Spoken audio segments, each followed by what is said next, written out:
হ্যাঁ মানে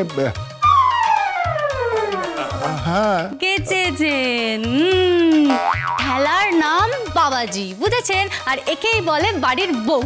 এই ও এইসব করতে পারবে না, ও এই বাড়িতে যথেষ্ট প্যাম্পার। আপনি চুপ করুন তো, সব সময় শুধু বেশি বেশি কথা বলে একটা দাড়িওয়ালা লোক। কথা বলে চুপ করুন আপনি। কৃপু কৃপু, কি? তুমি আমার শাড়ি ব্লাউজ এসব কেচে দেবে না? হ্যাঁ দেবো ডার্লিং। হ্যাঁ, আর সেগুলোকে শোকাতে দেবে না?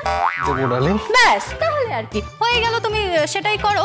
আর শোনো, এই যে ইনি যে ভদ্রমহিলা রয়েছেন ওনাকে বলো আমার জন্য একটু গরম গরম কফি করে দিতে।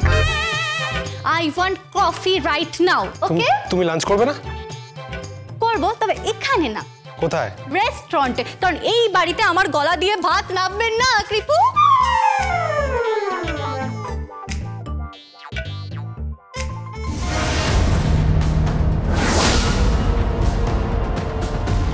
কি রে, তোর চোখে জল কেন? বর এত কাছে আছে, তবুও আমি বরের কাছে যেতে পারছি না। সব থেকে খারাপ লাগছে কি জানো, আমার বর জানেই না যে আমি তার স্ত্রী। সে শুধু তোমাকে। চুপ কর মুখ পুরি, একদম এসব কথা বলবি না। তুই ওর বউ, শুধু এই জন্মে নয়, আগামী 7 জন্ম তুই ওর বউ হয়েই থাকবি। আমি শুধু আমার পাপাকে বাঁচানোর চেষ্টা করছি। মাইতিতে একটা কথা বলবো, আমার বরের কোনো ক্ষতি হবে না তো? না রে বাবা, বিপদে পড়বে ওই ভজন মিত্তির আর কিরণকান্তি ব্যানার্জি, মানে তোমার শ্বশুর মশাই। খুব প্যাচালো, যাকে বলে একদম অমৃতির প্যাচ, বুঝতে পেরেছে? ওনাকে এমন টাইট দেবো না, ভাবতেও পারবে না। সত্যি? হ্যাঁ। আমার বরের কিচ্ছু হবে না? না রে বাবা, যা তো, সবসময় শুধু বর বর করেই মূল্য মেয়েটা। শোন, কি? দুপুরবেলা নিজের বরকে নিজের হাতে করে খাওয়াবে, ঠিক আছে? আর তুমি? আমি এসব সিনের মধ্যে নেই। তুমি তোমার বরের কাছাকাছি থাকবে, তাকে হেল্প করবে, আর আমি কি? রেস্টুরেন্টে যাব একটু বেলার দিকে। আমি আমার বরের সাথে লাঞ্চ করতে যাব, ঠিক আছে?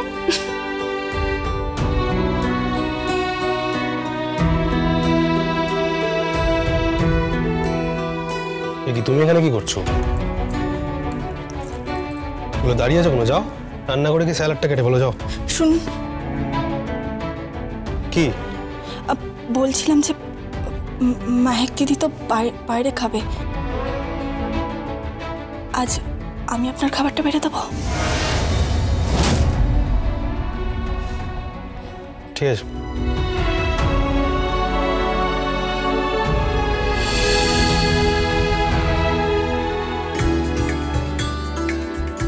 Madam please please, sir please.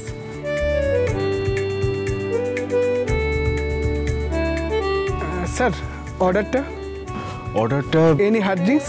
No thanks, আপনি মেনুটা দিন। Any sir.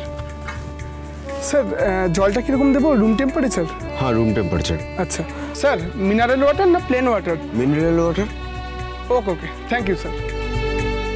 আপনি আপাতত 2টো স্যুপ পাঠিয়ে দিন, 2টো চিকেন ক্লিয়ার স্যুপ, আর বাকিটা তারপর অর্ডার করছি। Okay okay, thank you sir. তুমি এত লেট করেছিলে না, আমি তো ভাবছিলাম যে তুমি হয়তো আসবেই না। তুমি আমাকে ডেকেছো, আমি না এসে পারি?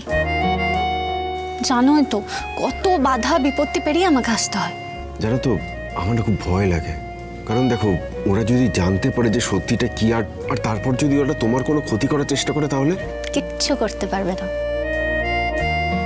তুমি আমার স্বামী, তুমি আমার পাশে আছো, আর ওইদিকে তো গীতা বৌদি আছে না, ব্যাস আমার আর কাউকে দরকার নেই। আমাকে তোমরা দুজন ঠিক লঙ্কাপুরি থেকে উদ্ধার করেই ছাড়বে। শিওর, উদ্ধার তো করবোই। এই 1 মিনিট, তোমার হাতটা দাও না। কেন? আরে দাও না হাতটা, দাঁড়াও। কি করছো কি?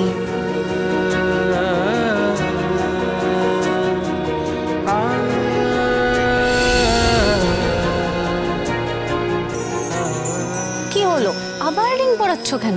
এই তো ফুলসজ্জার দিন তুমি আমাকে একটা রিং দিলে। আসলে রাস্তা দিয়ে আস্তে আস্তে ভাবলাম খালি হাতে আসবো, তাই তোমার জন্য একটা গিফট নিয়ে আসলাম।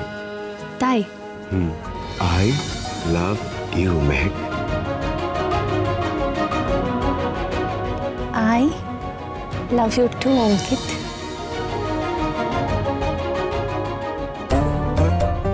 দেখুন, আপনার ছেলেকে দেখুন, মাথা মোটা একটা। বাপের মতনই হয়েছে। কি বললে? কি বলে তুমি? এক মিনিট তুমি ওকে মাথা মোটা বললে কেন? হ্যাঁ, মাথা মোটা কেন বললেন আমাকে? বলবো না।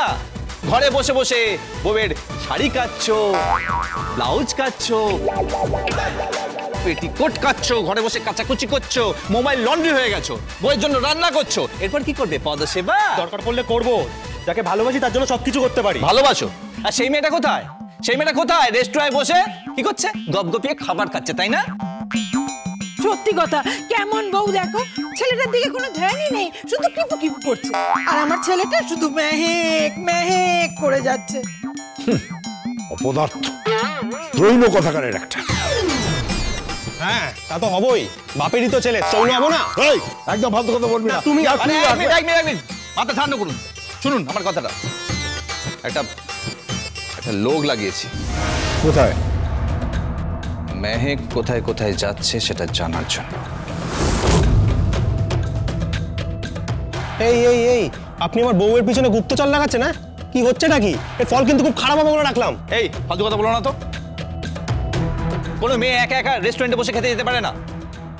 এই কথাটা তো ঠিক, এটা তো আমার মাথায় আসেনি। মাথায় আসবে কি করে?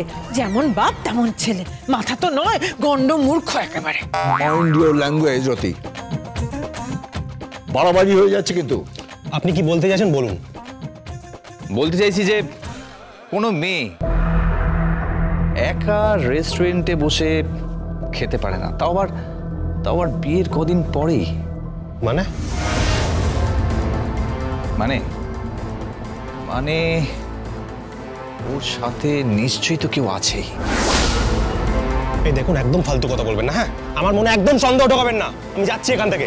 হ্যাঁ, যাও, ডিটারজেন্ট পাউডার দিয়ে থুপে থুপে আছড়ে বউয়ের শাড়ি, ব্লাউজ, পেটিকোট কাচো বসে বসে।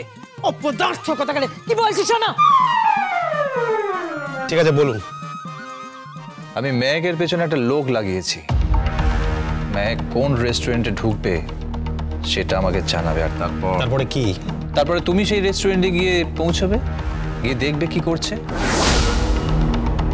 তারপর হাটে হাঁড়ি ভাঙবো। আপনি উকিল না গুপ্তচর হতে পারতেন তো, ওই পুলিশের খোঁচর টাইপের। এই একদম ফালতু।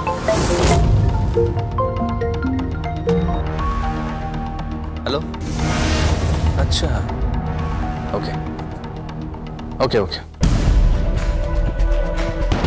কি খবর পেয়েছি রেস্টুরেন্টের। কোথায়? ওই গড়িয়াহাটের দিকের একটা রেস্টুরেন্ট।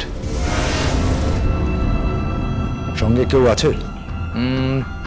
সেটা বলতে পারলো না, তবে আমার মনে হয় ওখানে একবার যাওয়া দরকার, মানে শহরের জমিনের তদন্ত। ঠিক আছে, যাচ্ছি।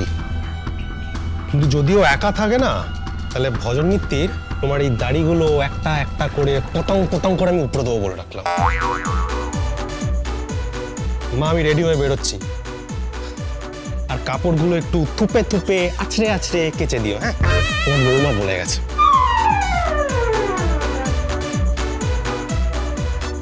দেখো ছেলেকে দেখো, বউ অন্ত প্রাণ, ও তো অর্থ কথাকারে তৈন একটা। এই, তুমি কবে বাড়ি ফিরবে বলো তো? দিরাগমনে। মানে আমি তোমার বাপের বাড়ির কথা বলছি না, আমি আমার বাড়ির কথা বলছি। তুমি সেখানে কবে ফিরবে সেটা বলো না। দিরাগমনের শেষে। কিন্তু তার মধ্যে যদি কোনো গন্ডগোল হয়? কিচ্ছু হবে না। আছে না, কে? ওই যে আমার উদ্ধার কর্ত্রী, আমার গীতা বৌদি। এই দেখো, বলতে না বলতেই ফোন করেছে। হ্যালো মেহেক, তুমি কোথায়? আমি তো রেস্টুরেন্টে। রেস্টুরেন্টে? তোমাকে রেস্টুরেন্টে যেতে কে বলেছে? আরে বরের সাথে দেখা করতে এসছি তো। আরে বাবা, সারাক্ষণ শুধু বর বর বর বর করে যাচ্ছে মেয়েটা। আরে বর নয় গো, আমার বর। বুঝতে পেরেছি মেহেক, এখন তো একদম প্রেমে হাবুডুবু খাচ্ছ, তাই না? কি করব বলো, 7টা নয় 5টা নয়, একটা মাত্র বর। গীতা LLB